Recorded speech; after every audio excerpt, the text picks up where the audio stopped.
Hello student, today I am going to discuss sample paper for your board examination. So without wasting any time, let's start. So I am first starting with section A of your paper. Like there is one sample paper where there are many questions, like 20 questions of each of 1 marks. So अभी देखो इसको कैसे हम लोग solve करते हैं। जैसे कि आपका सैम्पल पेपर में पहला क्वेश्चन है कि from an external point P a tangent PA is drawn to a circle. The number of tangents through P parallel to PA is, मतलब कितने टेंजेंट्स जो है हम लोग ड्रॉ कर सकते हैं। ठीक है, तो अभी इस चीज़ को ध्यान से आप देखो। जैसे कि हमारे पास कोई एक सर्किल है, सर्किल एक मैं ड्रॉ करता हूँ। ठीक है, अभी सर्किल मैंने ड्रॉ किया, उस पर एक टेंजेंट, एक पॉइंट P जो है कोई एक्सटर्नल पॉइंट में ले लेता हूँ। ठीक है, कोई एक्सटर्नल पॉइंट P ले लेता हूँ। सपोजेज मैंने एक एक्सटर्नल पॉइंट P यहाँ पे ले लिया। ठीक है, वहाँ से मैंने एक टेंजेंट ड्रॉ कर दिया PA। ठीक है, अब ये PA में टेंजेंट ड्रॉ तो कर लिया। अब इसी सेम पॉइंट P से क्या मैं कोई एक ऐसा पैरेलल लाइन ड्रॉ कर सकता हूँ विच इज़ जो कि AP के पैरेलल हो। कोई भी एक ऐसा लाइन जो मैं P से ड्रॉ कर सकता हूँ, क्योंकि यदि इसके पैरेलल कोई लाइन खींचना हो तो इसके जस्ट डायमेट्रिकली जो इसका जो डायमीटर होता है, डायमेट्रिकली जो इसका अपोजिट पॉइंट होगा उसके थ्रू ही खींच सकते हैं पैरेलल लाइन। इस पॉइंट P से तो कभी मैच करेगा नहीं। आप देख सकते हो, आप फिगर से ही ये इंटरप्रेट कर सकते हो कि इस पॉइंट P से दूसरा कोई ऐसा लाइन हम लोग नहीं खींच सकते हैं जो कि पैरेलल टू PA होगा। तो इसमें ऑप्शंस क्या हो जाएगा आप देख सकते हो। इसमें ऑप्शन हो जाएगा option number D, because there is no other line which can be drawn from point P which could be parallel to PA। ठीक है, अभी सेकेंड क्वेश्चन को हम देखते हैं। फर्स्ट क्वेश्चन हमारा हो गया। सेकेंड क्वेश्चन कह रहा है कि if the volume of a sphere is 11/21 centimetre cube, then the radius of the sphere is what. ठीक है, तो हमें हमेशा ध्यान में रखना है, आपको क्वेश्चन बुक में भी लिखा रहेगा कि पाई का वैल्यू जो आप जब भी लोगे 22/7 लोगे। ठीक है, जब भी लोगे 22/7 लोगे, पाई का वैल्यू जब भी लोगे आप 22/7 लोगे। ठीक है, तो वॉल्यूम का फॉर्मूला क्या होता है, किसी भी स्फीयर का यदि हम वॉल्यूम निकालेंगे, ठीक है, volume of sphere 4/3 pi r³ होता है। ठीक है, तो 4/3 पाई की जगह पे कितना लिखेंगे, 22/7 r³। ठीक है, 22/7 r³। तो अभी आप देखो कि आपको क्या दिया हुआ है कि वॉल्यूम जो है आपको ऑलरेडी दिया हुआ है 11/21 सॉरी। तो यहाँ से इसको हम लोग क्या बोल सकते हैं, इसको हमें आप इस तरीके से करो कि 4/3 22/7 multiplied by r³ is equal to 11/21। ठीक है, ऐसा कर सकते हो, कोई दिक्कत तो नहीं है। ठीक है, 11/21 आपको दिया हुआ है वॉल्यूम ऑफ द स्फीयर। ठीक है, मुझे क्या निकालना है, यहाँ से r³ निकालना है। ठीक है, तो अभी देखो इसको हम लोग कैसे सॉल्व करते हैं। तो 11 की 2r में चला जाएगा। ठीक है, तो अभी देखो यहाँ से आप इसको एक जगह पे करते हैं, r³ इज इक्वल टू, ये आपका जो है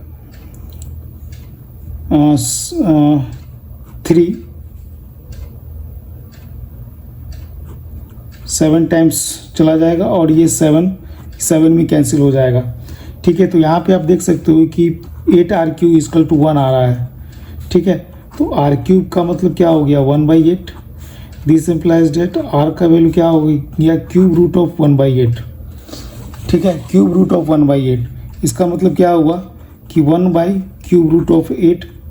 तो 8 का क्यूब रूट क्या होता है, 2 होता है, तो 1/2 सेंटीमीटर आपका यहाँ पे आंसर होगा। ठीक है, तो हम लोग ऑप्शन में चेक कर लेते हैं। ऑप्शन में क्या है, ऑप्शन नंबर C लिखा हुआ है। ठीक है, that is the correct answer. फिर क्या आप देखो थर्ड क्वेश्चन आप क्या देखते हो, इन the given figure graph of A polynomial. मैं इसको इतना, आप प्रीवियस क्वेश्चन आप देखोगे ये एक्सप्लेन क्यों किया है, ताकि आपको फॉर्मूला याद हो जाए। ठीक है, क्योंकि आप देख सकते हो यहाँ पे 4/3 पावर की फॉर्मूला लगा है और हमने सिंपली क्या वॉल्यूम जो हमें हमारा दिया हुआ था उसके अनुसार लेकर के हमने सिंपली इसको मतलब कट मतलब किया इन द सेंस कि 11/27 है तो ये 22 जो है 11 से डिवाइड करेंगे तो 2 आएगा। उसके बाद फिर 7 और 3 ये दोनों नीचे कैंसिल हो गया, ठीक है, क्योंकि ये 3 7 टाइम्स में गया तो 7 बचा, यहाँ भी 7, ये दोनों कैंसिल हो गया तो हमारे पास बचा क्या 8RQ = 1। बट यदि आप प्रॉपर प्रैक्टिस है आपका तो आपको ये सब कैलकुलेशन करने की जरूरत नहीं, डायरेक्टली आप इसको निकाल सकते हो, ठीक है। अभी थर्ड क्वेश्चन पे आते हैं। इन the given figure graph of polynomial f(x) is shown, the number of zeros of the polynomial is what. तो अभी आप देखो ध्यान से यहाँ पे इसकी ग्राफ में जो एक पॉइंट यहाँ पे ये, एक पॉइंट यहाँ पे ये है, ठीक है। जीरोज ऑफ ए पोलिनोमियल का मतलब क्या होता है, जीरोज ऑफ ए पोलिनोमियल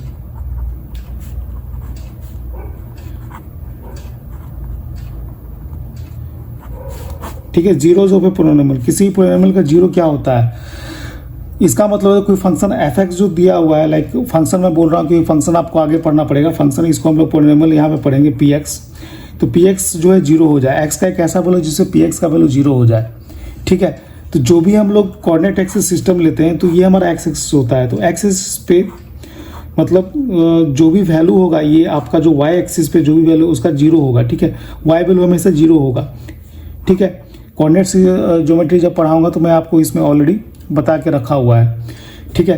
तो along the x axis y का वैल्यू हमेशा क्या होगा, जीरो होगा, ठीक है। तो px = 0 का मतलब क्या है कि जो भी एक्स एक्सिस पे जो वैल्यू जहाँ पे y का वैल्यू जीरो आ रहा है, that is called zeros of that polynomial, ठीक है। तो ये आप ग्राफ देखोगे यहाँ पे क्या कर रहा है कि ये ग्राफ जो है 2 पॉइंट पे कट कर रहा है, देख सकते हो ये एक्स एक्सिस का 2 पॉइंट है, मतलब एक यहाँ पे जीरो तो दोनों के लिए कॉमन है, वाई एक्सिस के लिए भी कॉमन है, एक्सिस के लिए कॉमन है, बट स्टिल इसको हम लोग काउंट करेंगे क्योंकि एक जीरो है और पोलिनोमियल, क्योंकि एक्स = 0 पे जो पोलिनोमियल f(x) का वैल्यू होगा वो भी जीरो होगा। और यहाँ पे एक x = जो भी होगा पॉइंट, आपको पॉइंट यहाँ नहीं निकालना है, आपको सिंपली ग्राफ दिया आपको कि आपका अंडरस्टैंडिंग चेक करने के लिए कि आपको जीरो और पोलिनोमियल का बेसिक अंडरस्टैंडिंग समझ में आता है कि नहीं। जीरो जो पोलिनोमियल का मतलब ये होता है कि जब भी आप कोई ग्राफ दिया हुआ है, जैसे कि सपोज इस तरह कोई ग्राफ दिया हुआ है, सपोज एग्जाम्पल के तौर पर मैं ले रहा हूँ कि ये y एक्सिस है, ये x एक्सिस है, ठीक है। ग्राफ कुछ इस तरीके से दिया हुआ है, इस तरीके से करके, ऐसे करके, इस तरीके से करके दिया हुआ है, ठीक है। तो इसमें कितने जीरोज होंगे, ठीक है। तो आप देख सकते हो कितने पॉइंट पे ये जो जीरो x एक्सिस को कट कर रहा है या टच कर रहा है, ठीक है। तो जितने पॉइंट पे कर रहा है उतना ही उसका जीरोज होगा, ठीक है। तो इस तरीके से आपको समझना है। तो यहाँ देख सकते हो ये ग्राफ जो 2 पॉइंट पे कट कर रहा है एक्सिस को, that is the number of zeros for this polynomial is 2। तो आंसर डी आपका ऑप्शन होगा, ठीक है। अभी 4 नंबर क्वेश्चन पे आते हैं। If for a distribution summation जो आप ले रहे हो 1 to n तक ले रहे हो, f(i)(xi) = 132 + 5p लिखा हुआ है और समेशन 1 to n देख सकते हो यहाँ पे 1 to n ही ले रहा है, यहाँ पे 1 to n ले रहा है, f(i) = 20, मतलब टोटल नंबर ऑफ फ्रिक्वेंसी जो आपको 20 ऑलरेडी दिया हुआ है, ठीक है। और एक आपको एक एक्सप्रेशन दिया हुआ है, the mean of the distribution is 8.1 है, then the value of the p is what. तो अभी देखो इसको आप ध्यान से, आप क्या होता है कि जब भी आप मीन निकालते हो, मीन जब निकालते हो तो क्या होता है, summation n i = 1 to n लेते हो, f(i)(xi) लेते हो, divided by summation i = 1 to n और f(i) टोटल मतलब जो फ्रीक्वेंसी उसका सम आप लेते हो, ठीक है, यही आप लेते हो। देखो यहाँ पे हो सकता है आपको दिखने का, अभी देखो अभी ये फॉर्मूला हमारा होता है मीन निकालने का, ठीक है। तो अभी देखो हमें क्या दिया हुआ है, अभी आप क्वेश्चन में देखोगे, क्वेश्चन में देखो 132 + 5p लिखा हुआ है, summation 1 to n f(i)(xi) 132 + 5p लिखा हुआ है और समेशन 1 to n f(i) 20 लिखा हुआ है। तो आपको क्या करना है कि सिंपली यहाँ पे प्लगिंग करना है। प्लगिंग करने का इन द सेंस क्या हो कि एक्स बार यहाँ पे आपको क्या लिखा हुआ है, मैं यहाँ पे पहले ये टर्म को लिखता हूँ 132 प्लस क्वेश्चन में जो लिखा है बस एग्जैक्टली मैं वही उतार रहा हूँ, और समेशन 1 to n f(i) 20 लिखा हुआ है, डेट इज इक्वल टू क्या है 8.1 मुझे दिया हुआ है। मीन का वैल्यू तो ये होता है ना, ये मीन का वैल्यू तो आपको दिया हुआ है, आपको सिर्फ p का वैल्यू निकालना है। यहाँ से ये वेरी सिंपल क्वेश्चन है, आप इसको सिंपली क्या करोगे, मल्टीप्लाई करके निकाल दोगे, ठीक है। तो मैं इसको क्या करता हूँ, इसको सिंप्लीफाई कर देता हूँ, सिंप्लीफाई करके जो आंसर आएगा वही आपका ऑप्शन उसमें से सिलेक्ट करना है, ठीक है। तो 81 बाई इसको हम लोग 10 कर सकते हैं, एक डेसिमल हटेगा तो ये आपका 2 टाइम्स में चला गया, ठीक है, तो 132 प्लस 5p इक्वल टू कितना हो जाएगा 262। मतलब यदि 81 को आप 2 से मल्टीप्लाई करोगे तो कितना हो जाएगा 162 हो जाएगा। This implies that 5p equal to 162 minus 132 करोगे। ये सब में आपको फास्ट होना पड़ेगा ताकि आपका टाइम कम लगे एग्जामिनेशन हॉल में, ठीक है। तो 5p इक्वल टू 2 में से 2 गया 0, 6 में से 3 गया 0, तो 5p इक्वल टू 1 में से 1 गया तो 0 हो गया। दिस इम्प्लाइज डेट 5 को 6 टाइम्स में डिवाइड कर सकते हैं 30 को, तो p इक्वल टू आपका क्या हो गया 6। अभी हम लोग 6 देखें किस ऑप्शंस में आ रहे हैं, ठीक है। तो ये आप ऑप्शंस देखते हो, ऑप्शन बी आपका ये आंसर हो गया p का, ठीक है। तो आई होप आपको ये क्वेश्चन का आंसर सॉल्यूशन समझ में आया होगा, ठीक है। अभी हम लोग नेक्स्ट क्वेश्चन पे चलते हैं, ठीक है। नेक्स्ट क्वेश्चन में क्या बोल रहा है, next question means 5th number question. ये हमारा first question, second question, third question, fourth question हो गया। 5th क्वेश्चन में चलते हैं। If an AP A equal to 2 दिया हुआ है and sum of 10 terms equal to 335 दिया, then it's 10th term is क्या हो जाएगा, इसका 10th टर्म क्या होगा, ठीक है। तो अभी आप देखो फॉर्मूला लगाओ। फॉर्मूला हमारा क्या था, सम का फॉर्मूला क्या है, sum of n terms of an AP is equal to n/2 2a plus n-1 multiplied by d, यही है, ठीक है। इसको आप n/2 a plus n-1 multiplied by D भी कर सकते हो। a प्लस a 2a हो जाएगा फॉर्मूला के अनुसार, ठीक है। अरे बात समझ में। तो n/2 यहाँ पे क्या होगा, a फर्स्ट टर्म होता है किसी भी AP का, और a प्लस n-d मतलब क्या होता है, ये nth टर्म होता है ना, ये बताया था ना हमने आपको। तो अभी आप देखो फॉर्मूला अप्लाई करते हैं। यहाँ पे क्वेश्चन में क्या लिखा हुआ है कि a इक्वल टू 2 दिया हुआ है और sum of 10 terms of AP equal to 335 दिया हुआ है एंड 10th टर्म इसका क्या हो जाएगा। मुझे मतलब अभी इस फॉर्मूला में हम लोग क्या करेंगे कि n के जगह पे 10 प्लग करेंगे, ठीक है। समझ रहे हो बात को। तो 10 टर्म निकालना है मुझे, ठीक है, 10 टर्म निकालना है, ठीक है। तो S10 इक्वल टू 10/2, ए हमें 2 दिया हुआ है और an जो है मुझे निकालना है, ठीक है। S10 मतलब सम ऑफ 10 टर्म्स मुझे क्या लिखा है ऑलरेडी 335 जो है क्वेश्चन में मुझे दिया हुआ है, ठीक है। डेट इज इक्वल टू 10/2 को मैं सिंप्लीफाई लिख देता हूँ, ट्वाइस प्लस an को ही मुझे सॉल्व करना है, ठीक है। 5 से ये 6 टाइम्स, फिर इसके बाद कितना 7 टाइम्स, ठीक है। तो 2 प्लस an इक्वल टू क्या हो गया 67 हो गया। This implies that an equal to 2 इधर चला जाएगा तो 67 माइनस 2 कितना हो जाएगा 65 हो जाएगा, ठीक है। तो 10th term of the AP क्या हो जाएगा 65 हो जाएगा, ठीक है। आई होप आपको ये बात समझ में आया होगा। तो अभी हम लोग क्या करते हैं, ऑप्शन देखते हैं। ऑप्शन में 65 कहाँ दिया हुआ है, ऑप्शन में देखो 65 यहाँ दिया हुआ है, ठीक है। तो आई होप आपको अभी तक जो भी मैंने समझा आपको समझ में आया होगा, ठीक है। अभी हम लोग क्या करते हैं 6th क्वेश्चन में जाते हैं, ठीक है। 6th क्वेश्चन हमारा क्या लिखा हुआ है, from A solid cube of side 14 centimetre, ठीक है। सॉलिड क्यूब का कंसेप्ट पहले आपको समझ में आना चाहिए। क्यूब क्या होता है, क्यूब एक ऐसा बॉक्स टाइप का फिगर होता है। बॉक्स जैसे कि आप लोग कुछ भी ऑर्डर करते हो बाहर से तो एक बॉक्स में करके आता है, ठीक है। तो वो बॉक्स में एक ऐसा बॉक्स जिसमें सारे साइड्स जो है बराबर हो, मतलब जितने भी साइड्स टोटल 8 साइड्स होंगे वो सारे साइड्स जो इक्वल होंगे, उसका लेंथ इक्वल होगा, ठीक है। तो हमारा क्या बनेगा, एक क्यूब बनेगा, ठीक है। सॉलिड क्यूब, ये क्यूबॉइड नहीं है। क्यूबॉइड मतलब आपका कोई एक साइड जो है डिफरेंट रहेगा, ठीक है। लाइक लेंथ उसका अलग अलग हो जाएगा, हाइट उसका अलग हो जाएगा, बट क्यूब में ऑल साइड्स हमेशा इक्वल होगा।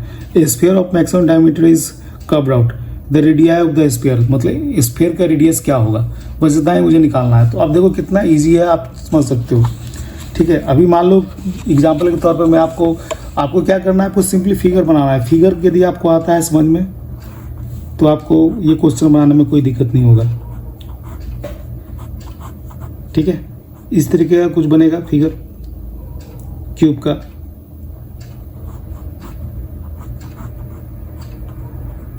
कुछ इस तरह का फिगर बनेगा, ठीक है, अंदर का तो दिखेगा नहीं, ठीक है। इसके अंदर मुझे क्या करना है कि स्फीयर बनाना है। तो स्फीयर जब भी बनेगा इसके अंदर, ठीक है, तो आप देख सकते हो कि उसका डायमीटर क्या होगा, जो साइड है उसका उस साइड के बराबर ही होगा, ठीक है। समझ में आ गया बात। इसका मतलब क्या हुआ कि जो लेंथ ऑफ साइड्स है that will be equal to diameter of the sphere, ठीक है, यही होगा। That is the diameter of the sphere equal to क्या हो जाएगा, लेंथ ऑफ द साइड्स। तो लेंथ ऑफ साइड मुझे क्या दिया हुआ है, 14 सेंटीमीटर दिया हुआ है, ठीक है। तो डायमीटर मुझे दिया है 14 सेंटीमीटर, तो रेडियस ऑफ द स्फीयर मांग रहा है। तो रेडियस क्या हो जाएगा, रेडियस का मतलब क्या होता है, डायमीटर बाई 2 होता है। तो 14/2 दैट इज इक्वल टू 7। तो 7 सेंटीमीटर आपका यहाँ पे आंसर होगा। तो 7 सेंटीमीटर हम लोग चेक करते हैं कहाँ दिया है, कौन सा ऑप्शन है। 7 सेंटीमीटर फर्स्ट ऑप्शन ही है, that is 7 centimetre will be the radius of that sphere, ठीक है। अभी हम लोग यहाँ तो समझ गए, अभी हम लोग चलते हैं 7th क्वेश्चन पे, ठीक है। 7th क्वेश्चन क्या बोलना चाहता है, if the 2 zeros of a quadratic polynomial, ठीक है,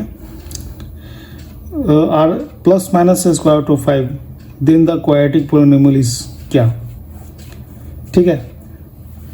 मतलब 2 zeros of a quadratic polynomial क्या मुझे लिखा हुआ है, स्क्वायर रूट ऑफ 5 है, ठीक है।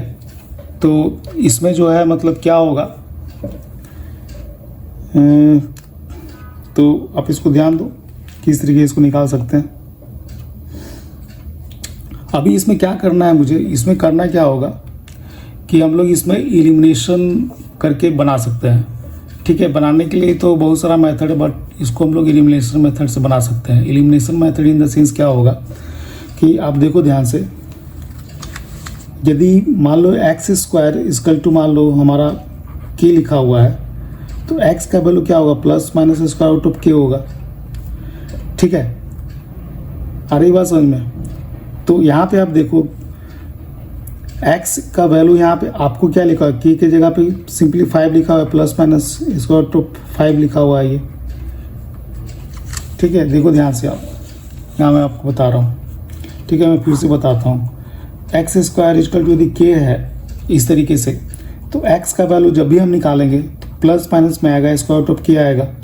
अभी के जगह पे के इक्वल टू 5 प्लग करो तो एक्स का वैल्यू क्या हो जाएगा, plus minus square root of 5, ठीक है। इसी को अब रिवर्स ऑर्डर में चले तो ये क्या हो जाएगा, एक्स स्क्वायर इक्वल टू 5 हो जाएगा, तो x square minus 5 equal to 0, इस तरह का कुछ बनेगा इक्वेशन, क्वाड्रेटिक इक्वेशन, ठीक है। तो अभी एक्स स्क्वायर माइनस 5 जैसा कोई टर्म यहाँ पे दिख रहा है, तो आप देखोगे कि ये नहीं है, बिल्कुल भी नहीं है, ये भी बिल्कुल नहीं है, और ये भी बिल्कुल नहीं है, क्योंकि ये तो डबल स्क्वायर रूट का स्क्वायर रूट होगा। जैसे कि बोलने का मतलब कि x square minus square root of 5 लिखा हुआ है इक्वल टू 0, तो एक्स स्क्वायर यदि स्क्वायर रूट ऑफ 5 को इधर लेके जाओगे तो इधर आएगा, तो एक्स का वैल्यू क्या हो जाएगा, plus minus square root of square root of 5 हो जाएगा। तो ये ऑप्शन भी आपका गलत हो गया, ठीक है। तो एक ही ऑप्शन बचता है ये, that is option number C, ठीक है, जो इस फॉर्मेट में है, ठीक है। बाकी सारे ऑप्शन ऑलरेडी एलिमिनेटेड है। बाकी अब ये सब वैल्यू आपको निकालने का जरूरत ही नहीं है, क्योंकि यहाँ पे 4 क्यों आया, किसी भी दूसरे कैलकुलेशन से के का वैल्यू क्यों आया है, वो चीज़ मुझे ढूंढना ही नहीं है, ठीक है। हमें सिर्फ ये देखना है। अभी आप देखो कि यदि इस तरीके से लिखा हुआ है तो क्वाड्रेटिक पोलिनोमियल यदि हम लिखते हैं 4x square minus 5 equal to 0 करते हैं, तो x square minus 5 equal to 0 है कि 4 इधर जाकर के 0 डिवाइड बाई 4 0 ही होगा, तो एक्स इक्वल टू हमारा क्या निकलेगा, plus minus square root of 5 निकलेगा, ठीक है। ये एक ऐसा ऑप्शन है जिसमें ये हमारा आंसर निकलेगा, ठीक है। तो आई होप आपको ये क्वेश्चन का आंसर समझ में आया होगा, ठीक है। अभी अनदर क्वेश्चन पे चलते हैं हम लोग, ठीक है।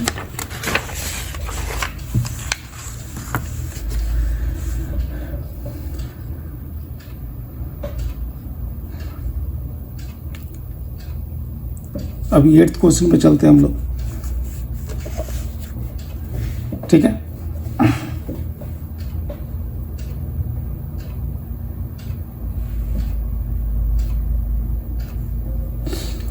अब ये क्वेश्चन क्या है कि इन द गिवन फिगर आपको क्वेश्चन दिख रहा है कि नहीं पूरा, आप चेक कर लो, ठीक है।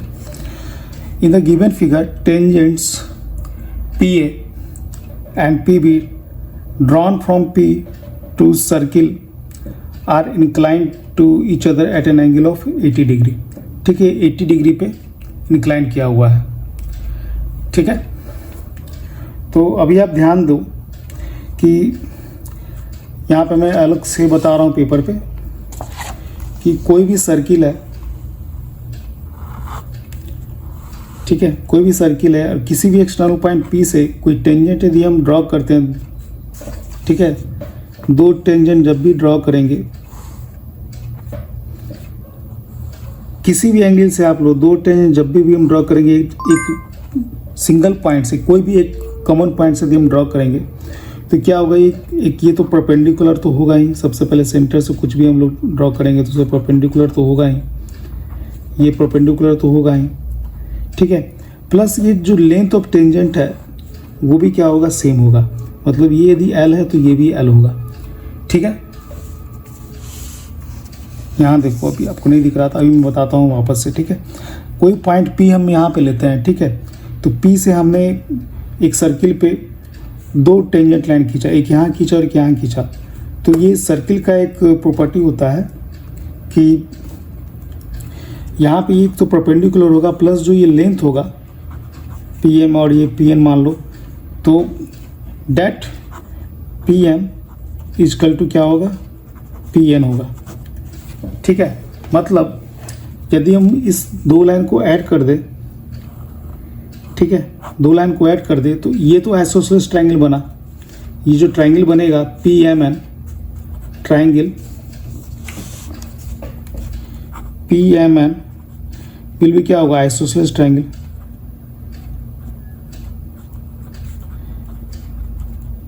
आइसोसेलेस ट्रायंगल बनेगा। आइसोसेलेस ट्रायंगल बनने का मतलब क्या होगा कि ये एंगल और ये एंगल दोनों सेम रहेगा, ठीक है। तो इस ट्रायंगल में अब इसी कंसेप्ट को जो हम लोग क्वेश्चन में अप्लाई करेंगे तो ये एंगल जो है हमारा क्या होगा, इक्वल होगा, ठीक है। तो sum of all angles of the triangle क्या होता है, 180 डिग्री होता है, ठीक है। और ये यदि एक्स है तो ये भी एक्स ही होगा, ठीक है। तो अभी देखो मैं इसको क्या करता हूँ, सिंपली सॉल्व कर देता हूँ, कुछ करना नहीं है ज़्यादा, ठीक है।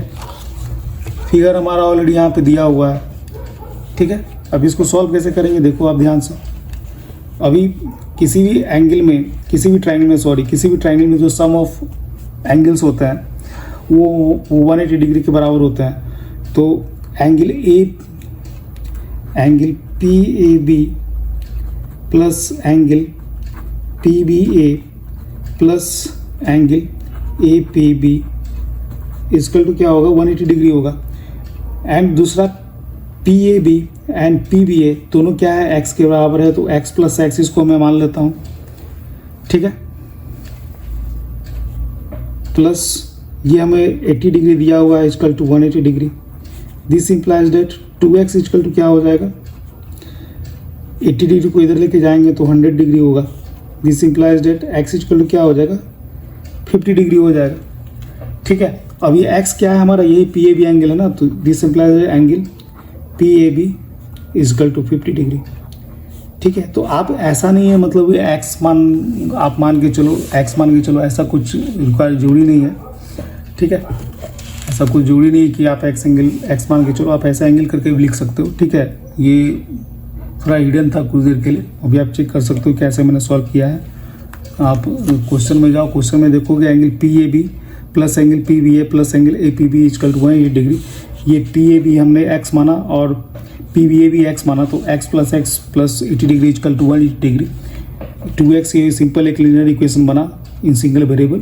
2x इजकल टू 100 डिग्री होगा क्योंकि 80 डिग्री माइनस हो गया 100 हो जाएगा, तो x इजकल टू 50 डिग्री, ठीक है। ये x किसके बराबर है, that is equal P A B और पी बी ए। कोई भी एंगल पूछेगा इसका दोनों का वैल्यू सेम है, इसलिए angle P A B is equal क्या हो गया, 50 डिग्री हो गया। अब इसमें आप देख सकते हो ऑप्शन हमारा कौन सा है, ऑप्शन हमारा ऑप्शन नंबर सी है, that is the correct answer, ठीक है। तो इस तरीके से हम लोग इसको सॉल्व करते हैं, ठीक है। अभी आ जाओ आप 9 नंबर क्वेश्चन में। ये क्वेश्चन देखने से लग रहा है सिमिलर ट्रायंगल का यूज हुआ है, ठीक है। ये आपको क्वेश्चन देखते ही स्ट्राइक होना चाहिए, जब भी आप एग्जाम में बैठे हो तो आपको देखते ही स्ट्राइक होना चाहिए कि D is parallel to B C है, ठीक है। D is parallel to B C, मतलब यहाँ पे triangle A D E will be similar to angle A B C. ठीक है, क्योंकि जब भी किसी ट्राइंगल में यदि किसी बेस के पैरेलल कोई लाइन ऐसा खींचा जाता है तो जो दैट पैरेलल लाइन जो हम लोग खींच रहे हैं बिटवीन दैट ट्राइंगल, तो वो दोनों क्या होते हैं, वो लाइन जो है एक्चुअली ट्राइंगल को दो सिमिलर ट्राइंगल में मतलब इंटरसेक्ट करता है। मतलब एक छोटा ट्राइंगल बनेगा, एक बड़ा ट्राइंगल बनेगा, दोनों एक दूसरे के सिमिलर होंगे। ठीक है, क्योंकि कॉरेस्पॉन्डिंग एंगल उसका इक्वल होता है। आई बात समझ में? एक एंगल तो कॉमन ही रहेगा, एंगल ए जो है कॉमन ही रहेगा, बाकी जो कॉरेस्पॉन्डिंग एंगल रहेंगे दोनों, वो दोनों क्या है, कॉरेस्पॉन्डिंग एंगल का मतलब कि angle A D and angle A B C are equal and angle A E D and angle A C B are equal. ठीक है, एंड एंगल ए जो है कॉमन है दोनों के लिए, मतलब तीनों एंगल क्या हो जाएगा, तीनों एंगल जो इक्वल हो गया, it means it's an similar triangle. ठीक है, तो अभी हम सिमिलर ट्राइंगल का प्रॉपर्टी यूज करके क्या करेंगे, इसको हम सिंपली सॉल्व कर लेंगे। एक्स का वैल्यू निकालना है तो ये बहुत ईजी काम है, इसमें कुछ भी हार्ड एंड फास्ट रूल नहीं है। ठीक है, तो ये आप देखो कैसे बनाते हैं इसको। ठीक है, आप देख सकते हो इस फिगर में, मैं फिगर को नहीं करूँगा बड़ा। ठीक है, आप यहाँ पे सिंपली देख सकते हो कि ट्राइंगल ए डी, चूँकि एमसीक्यू क्वेश्चन है तो आपको बड़ा कुछ लिखने का नहीं है। Triangle A D is similar to triangle A B C. ठीक है, तो यदि ऐसा रहेगा तो हम लोग क्या कर सकते हैं इसमें, ए डी, ठीक है, ये साइड ए डी जो आपका हुआ, ठीक है, ये ए डी साइड जो हुआ डिवाइडेड बाय बड़े ट्राइंगल में, ये जो बड़ा ट्राइंगल है A B, that will be equal to छोटे ट्राइंगल में A this divided by A C होगा बड़े ट्राइंगल में। ठीक है, तो अभी मैं क्या करता हूँ, ए डी का वैल्यू मुझे क्या दिया हुआ है 2.8। ठीक है, ए बी का वैल्यू मुझे नहीं पता है, बट इसको सम करेंगे तो पता चल जाएगा। तो 2.8 प्लस 2.1 यदि हम करेंगे तो क्या आ जाएगा, 8 + 1 9, 2 + 2 4 मीन्स 4.9 यहाँ हुआ। उसी तरीके से ए का वैल्यू x है तो ए सी का वैल्यू क्या हो जाएगा, x + 4.8, x + 4.8, टोटल इसका सम हो गया ना, ये x + 4.8, जैसे प्रीवियस मैंने ऐड किया सिंपली इसको यहाँ भी ऐड किया। ठीक है, अभी हम इसको सिंपली क्या करेंगे, x का वैल्यू निकालने के लिए इसको सॉल्व कर देंगे। क्लीनर इक्वेशन हमारे पास निकला, इसको हम सॉल्व कर देंगे। ठीक है, तो देखो क्या सॉल्व करते हैं। अभी हम लोग इसको मल्टीप्लाई नहीं करेंगे, बिल्कुल भी नहीं गलती करेंगे, क्योंकि इससे क्या होगा, कैलकुलेशन हमारा बड़ा होगा। तो 2.8x प्लस 2.8 मल्टीप्लाइड बाई 4.8, अभी हम लोग बिल्कुल मल्टीप्लाई नहीं करेंगे, इक्वल टू क्या हो गया 4.9x। ठीक है, तो अभी हम लोग क्या करते हैं, 2.8 multiplied by 4.8 equal to 4.9 minus 2.8 करना है। ठीक है, 4.9 माइनस 2.8 1 हुआ 2.1x। ठीक है, अब हम लोग इसको सिंप्लीफाई कर देते हैं। ठीक है, 28/10 multiplied by 48/10 equal to 21/10x। ये एक 10 कैंसिल हो गया, ये 7 से करेंगे डिवाइड तो ये 4 टाइम्स गया, ये 3 टाइम्स गया, और ये 3 भी फर्दर इससे डिवाइड हो जाएगा 6 टाइम्स। ठीक है, 16×3 = 48 होता है। This implies that x equal to क्या हो गया, 16 जगह 64 होता है, 16 को 4 से मल्टीप्लाई कर दोगे, 16 multiplied by 4 64, 64/10 that is equal 6.4। तो x का वैल्यू हमारे पास क्या निकला, 6.4। ठीक है, तो 6.4 हम लोग देख लेते हैं किस ऑप्शन में है। ठीक है, 6.4 हमारे किस ऑप्शन में लिखा हुआ है, 6.4 ऑप्शन नंबर सी है। ठीक है, तो ये इसको इस तरीके से हम सॉल्व करते हैं। ठीक है, अभी हम लोग क्या करते हैं, अगला क्वेश्चन पे जाते हैं, 10th क्वेश्चन पे जाते हैं। 10th क्वेश्चन में क्या लिखा हुआ है कि in a right angle triangle, ठीक है, in a right angle triangle A B C angle A is 90 degree. ठीक है, कोई राइट एंगल ट्राइंगल आप बना लो सबसे पहले। ठीक है, कुछ ऐसा इस तरीके का एक राइट एंगल ट्रायंगल बना लिया, ठीक है।